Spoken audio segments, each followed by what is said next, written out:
میری پھول جیسی بیٹی کو کیسے لوگوں نے ہاتھوں میں لے لیا۔ ابا نے بہت سمجھایا کہ آپ پریشان نہ ہو، سب ٹھیک ہو جائے گا۔ دیکھیے گا جیسے جیسے وقت گزرے گا میری بہن ان لوگوں کے دلوں میں جگہ بنا لے گی۔ میری بہن بہت سمجھدار ہے۔ دادی نے روتے ہوئے کہا، اللہ کرے ایسا ہی ہو۔ اس دن کے بعد تو ابا اور چچا نے بہت کوشش کی پھپھو سے رابطہ ہو اور کسی طرح ان کی خیر و خیریت مل سکے، مگر کوئی راہ نہ ملی۔ وقت یوں ہی گزرتا گیا۔ پھپھو نے ایک بار اپنے سسرال والوں سے چھپ کر اماں کو کال کی اور خوشخبری دی کہ وہ امید سے ہیں۔ اماں بہت خوش ہوئیں۔ اماں نے کہا کہ ہم سب تمہارے لیے بہت فکر مند ہیں، ابھی بھی کچھ نہیں بگڑا، اگر تم کہو تو ہم تمہیں لینے آ جائیں۔ پھپھو نے کہا، آپ پریشان نہ ہوں، میں ٹھیک ہوں، اماں کو بھی تسلی دیجیے گا، میں آپ سب سے ملنے لازمی آؤں گی۔ اور پھر کال کاٹ دی۔ دادی نے کہا، مجھ سے بات تو کرو، میں اپنی بیٹی کی آواز سننا چاہتی ہوں۔ وہ ٹھیک بھی ہے کہ نہیں؟ اماں نے کہا، وہ بالکل ٹھیک ہے اور جلد آنے کا کہا ہے اور آپ کے لیے خوشخبری ہے، آپ نانی بننے والی ہیں۔ اور پھر دادی اپنی بیٹی کے لیے دعائیں کرنے لگی۔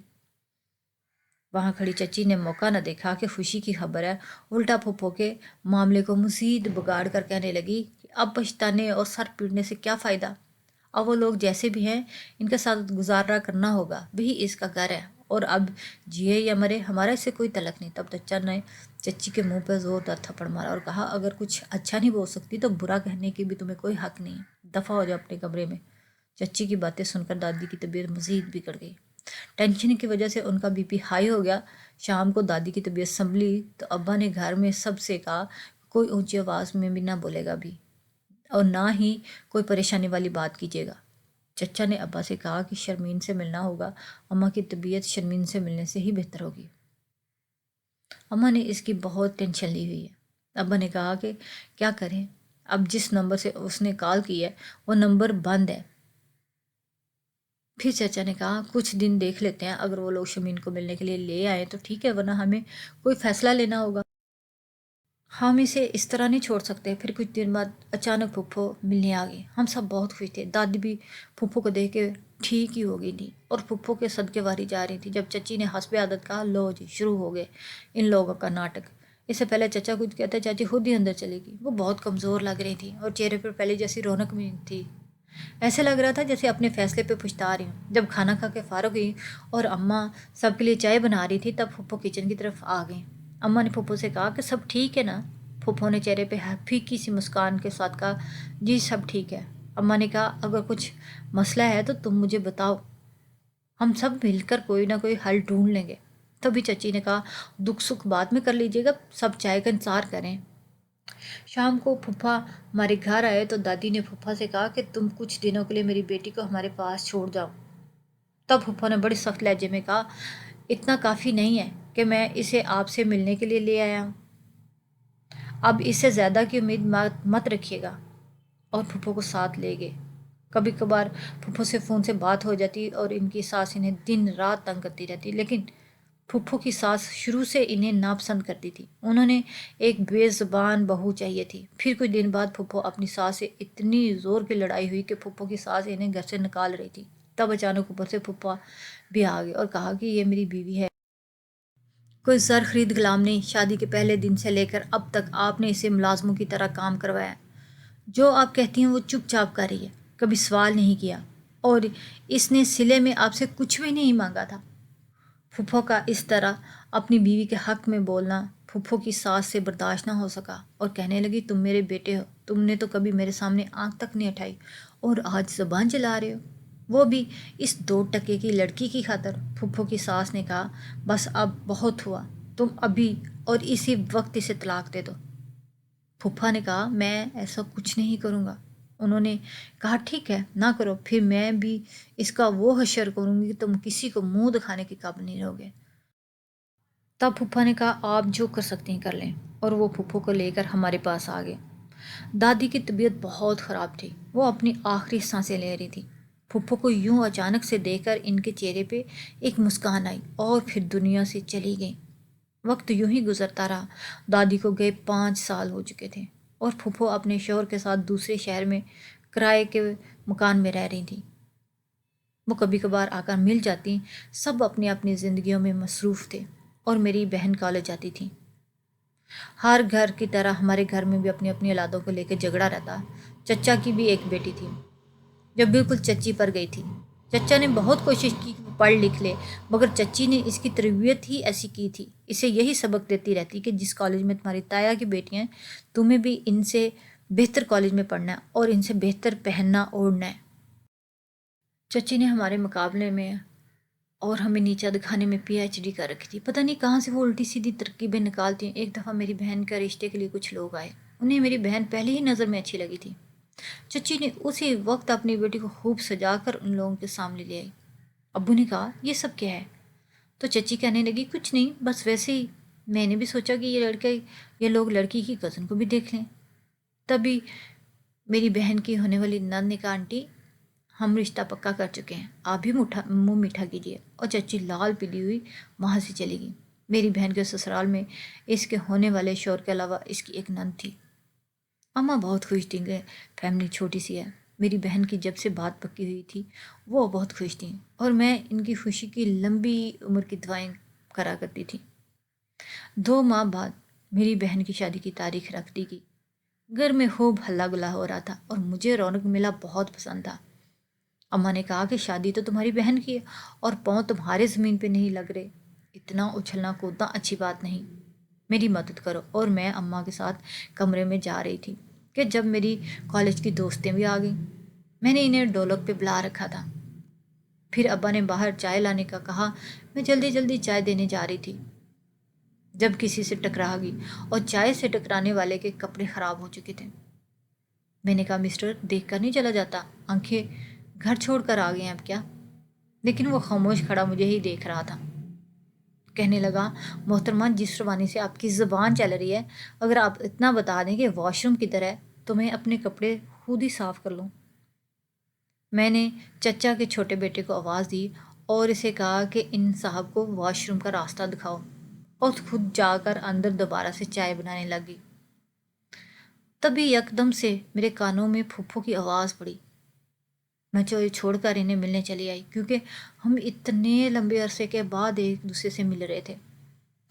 وہ بہت خوش تھیں اور ہم بھی اتنے عرصے بعد دیکھ کر ان کو بہت خوش تھے۔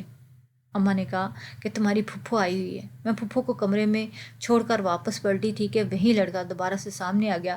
اب تو میرا دماغ گم گیا۔ میں نے کہا مسٹر اور کوئی کام نہیں آپ کو سوائے لڑکیوں کے ٹکرانے سے؟ اس سے پہلے کہ وہ مجھے جواب دیتا پھپھو نے پیچھے سے آواز دے دی، فرقان بیٹا میں ادھر بیٹھی ہوں، تم یہاں آ جاؤ۔ اور میں سر پیٹنے لگی کیونکہ یہ تو میری پھپھو کا بیٹا فرقان تھا۔ رات ہو چکی تھی، خوب گہما گہمی تھی۔ شادی پر میری ملاقات میرے ہونے والے بہنوئی کی کزن سے ہوئی۔ اس نے مجھے دیکھ کر خود میری طرف ہاتھ بڑھایا۔ مجھے اس کی پرسنالٹی بہت اچھی لگی تھی اور اس سے بڑھ کر اس کا رکھ رکھاؤ۔ اس نے کہا کہ اسے مجھ سے پہلی نظر میں محبت ہو گئی تھی اور میں بھی اس کے بارے میں سوچنے لگی، شاید وہ بھی مجھے پہلی نظر میں پسند آ گیا۔ اسی رات کو اماں نے مجھے کہا کہ تمہیں فرقان کیسا لگا؟ میں نے کہا بس ٹھیک ہی ہے۔ اماں نے کہا مجھے تو بہت اچھا لگا، بہت سمجھدار سلجھا ہوا لڑکا ہے۔ اماں کی بات سن کر میں نے کہا مجھے کیوں بتا رہی ہیں؟ اماں نے کہا تمہاری پھپھو نے باتوں باتوں میں تمہارے اور فرقان کے رشتے کی بات کی ہے۔ میں نے سوچا کہ تمہاری بہن کی شادی پر ہی تمہارا بھی رشتہ پکا کر دوں۔ میں اماں کی بات سن کے حیران رہ گئی اور کہا کہ میں اس سے شادی نہیں کرنا چاہتی۔ اماں نے کہا کیوں نہیں کرنا چاہتی شادی؟ میں نے کہا میں کسی اور کو پسند کرتی ہوں، آپ انہیں منع کر دیں۔ اماں مجھے بازو سے پکڑ کر سائڈ پہ لے گئی اور کہا تمہارا دماغ تو ٹھیک ہے؟ میں نے بھی صاف صاف کہہ دیا شادی کروں گی تو اپنی مرضی سے، ورنہ کبھی نہیں کروں گی۔ پھپھو نے سب سن لیا اور اماں سے کہا کہ اب کشمالہ کے ساتھ زبردستی نہ کریں، یہاں یہ چاہتی ہے وہیں شادی کر دیں۔ پھپھو کہنے پر میں نے لڑکے کا بتایا اور اگلے سب کی رضامندی سے میرا بھی اس کے ساتھ رشتہ طے ہو گیا۔ یوں میری بہن کی شادی بھی ہوگی اور اگلے روز میرے بہنوئی ہمارے گھر آئے تو جاتے وقت مجھے ایک لفافہ گفٹ کر گئے، جسے میں نے سنبھال کے رکھ لیا کیونکہ چند روز بعد میری شادی تھی اور میں اس کو کھولنے کی فرصت نہیں تھی۔ کچھ دنوں بعد میری بھی شادی ہوگی اور لفافہ میں اپنے ساتھ لے گی۔ ایک روز میں نے اپنے شوہر کو بتایا کہ یہ لفافہ مجھے گفٹ ملا ہے۔ میرے شوہر نے مجھ سے وہ لفافہ لے کر کھولا تو ان کا خون کھولنے لگا۔ اچانک سے وہ غصے میں آ گیا اور میرے منہ پہ زوردار تھپڑ مارا، مجھے طلاق دے دی۔ جب میری نظر اس لفافے پڑی تو میرے پیروں تلے زمین نکل گئی، کیونکہ اس میں تو میری تصویریں تھیں اور وہ بھی کسی اور لڑکے کے ساتھ جسے میں نے کبھی دیکھا بھی نہیں تھا۔ میں زمین پر گر پڑی اور اپنے شوہر سے کہا، میں تو اسے جانتی تک نہیں ہوں اور آپ نے چند تصویریں دیکھ کر مجھے طلاق دے دی۔ آپ تو مجھ سے محبت کرتے تھے نا، پھر یہ کیسی محبت ہے جس میں اعتبار ہی نہیں؟ تو وہ کہنے لگے، میں نے یہ تصویریں آج پہلی دفعہ نہیں دیکھی، اس سے پہلے بھی تمہاری ایسی گھٹیا تصویریں دیکھ چکا ہوں۔ یہ جو تم نے مجھے کہانی سنائی ہے نا کہ تمہارے بہنوئی نے تمہیں گفٹ دیا، میں نے کہا یہ جھوٹ نہیں ہے، میں سچ کہہ رہی ہوں۔ تب انہوں نے کہا کہ اب تمہارے اس ڈونگ کا مجھ پر کوئی اثر نہیں ہونے والا، اب تم آزاد ہو، جس کے ساتھ چاہو منہ کالا کرو جا کر۔ میں نے اسے تھپڑ مارا اور کہا، تمہاری خاطر اپنی سکی رشتوں سے الجھ پڑی، اپنی پھوپھو کا بیٹا ٹھکرا دیا اور تم نے یہ قدر کی میری؟ اور اگر تم نے پہلے ہی ایسی تصویریں دیکھی تھیں تو تب انکار کر دیتے، کیونکہ شادی کی مجھ سے میرا شوہر تنویر غصے میں کہنے لگا، کیونکہ مجھے شادی والے دن کسی نے یہ تصویریں دکھائی تھیں اور اس وقت میری عزت کا سوال تھا۔ میں نہیں چاہتا تھا کہ سب کے سامنے میرے گھر والوں کا اور میرا تماشا بنے۔ پھر اس نے مجھے دھکا دے کر گھر سے نکل گیا اور میں بھاری قدموں سے چلتی ہوئی جب گھر کے دروازے پر پہنچی تو چچا نے دروازہ کھولا اور میں وہیں بے ہوش ہو کے گر گئی تھی۔ جب ہوش آیا تو اماں ابا اور میری بہن میرے سرانے کھڑے تھے۔ میں نے بہن سے کہا، تمہارے شوہر نے کس بات کا مجھ سے بدلہ لیا؟ کیا بگاڑا تھا میں نے؟ کیونکہ میری زندگی برباد کر کے رکھ دی۔ اماں اور ابا نے میرے بہنوئی کو بلایا، اسے کہا کہ اس نے کشمالہ کا لفافہ دیا تھا۔ اس نے بتایا کہ میں نے اس میں کچھ پیسے رکھے تھے، یہ اپنی سالی کو گفٹ کر دوں، مگر اس دن غلطی سے لفافہ مجھ سے چینج ہو گیا اور یہ سب کیسے ہوا میں کچھ نہیں جانتا۔ کسی نے ہمارے ساتھ بہت بڑی سازش کی ہے، اصل لفافہ آج تک میری جیب میں ہی ہے۔ پھر سب حقیقت جاننے کے بعد وہ بھی رونے لگے۔ اماں سے کہا، مجھے معاف کر دیں، وہ ہم سب کے لیے بہت مشکل وقت تھا، ہم بہت کوشش کے بعد بھی اپنا دشمن نہیں ڈھونڈ پائے۔ اسی طرح 2 سال گزر گئے۔ جب ایک دن میری بہن اپنے شوہر کے ساتھ آئی، اس نے جو بتایا مجھے اپنے کانوں پہ یقین نہیں آ رہا تھا۔ اس نے کہا، تمہارے ساتھ جو ہوا وہ سب اس کی نند کی سازش ہے، اس نے تمہیں طلاق دلوانے کے لیے اتنا گھٹیا کھیل کھیلا ہے۔ میری بہن نے کہا کہ اس کی نند کو جب پتہ چلا کہ تنویر اور تمہارا رشتہ پکا ہو گیا اور شادی بھی ہونے والی، اسے یہ سب برداشت نہیں ہوا، کیونکہ وہ تنویر کو تب سے چاہتی تھی جب وہ دونوں اکٹھے کالج پڑھتے تھے، مگر تنویر یہ نہیں جانتا تھا کہ وہی اسے پسند کرنے لگی ہے۔ اور جب میرا بہنوئی دوسرے دن ہمارے گھر آیا تو میری نند نے بڑی چلاکی سے اس کے کپڑوں میں وہ لفافہ ڈال دیا اور پھر دعوت کھانے کے بعد جاتے جاتے غلطی سے وہ لفافہ تمہیں دے دیا گیا۔ یہ بات اب میری نند نے بتائی ہے۔ میرے بہنوئی بھی پاس بیٹھے ہوئے تھے، انہوں نے سر نہیں اٹھایا۔ وہ کہنے لگے کہ مجھ میں آپ سب سے نظریں ملانے کی ہمت نہیں رہی، میں اب سب کا مجرم ہوں اور میں معافی مانگتا ہوں۔ میری بہن نے جو کیا اسے اس کی سزا مل چکی ہے، کیونکہ کشمالہ کی طلاق کے بعد میری بہن نے تنویر کے ساتھ شادی تو کر لی ہے، مگر ایک روز اسے ساری حقیقت خود ہی بتا دی، جس پر تنویر نے اسے بھی طلاق دے کر واپس ہمارے گھر بھیج دیا۔ میری بہن پاگل سی ہو چکی ہے اور وہ ہاسپٹل میں ہے، اسے دورے پڑ رہے ہیں اور وہ روتی چلاتی ہے، آپ ہمیں معاف کر دیں۔ میں نے کہا، بھائی آپ کا اس میں کوئی قصور نہیں، آپ کی بہن کو میں معاف نہیں کروں گی۔ ابا نے انہیں سب کچھ بتا دیا۔ پھوپھو نے کہا کہ انسان کو جب تک ٹھوکر نہ لگے وہ سنبھلتا نہیں ہے، اور جو کچھ ہوا یہ اس کا نصیب تھا، مگر اب ساری پچھلی باتیں بھلا کر میں آپ سے اپنے بیٹے فرقان کے لیے کشمالہ کا ہاتھ مانگتی ہوں، اور پھر کچھ عرصے بعد میری شادی فرقان سے ہوگی۔ میرا شوہر بہت اچھا ہے، وہ میرا بہت خیال رکھتا ہے، میں پھپھو کی بہت عزت کرتی ہوں۔ آج وقت نے مجھے کچھ سکھا دیا، جو فیصلے ماں باپ اپنی اولاد کے لیے کرتے ہیں وہی بہتر ہوتے ہیں، اور ہمیں چاہیے کہ ہمیں اپنی زندگی کا یہ اہم فیصلہ اپنے ماں باپ پہ چھوڑ دینا چاہیے۔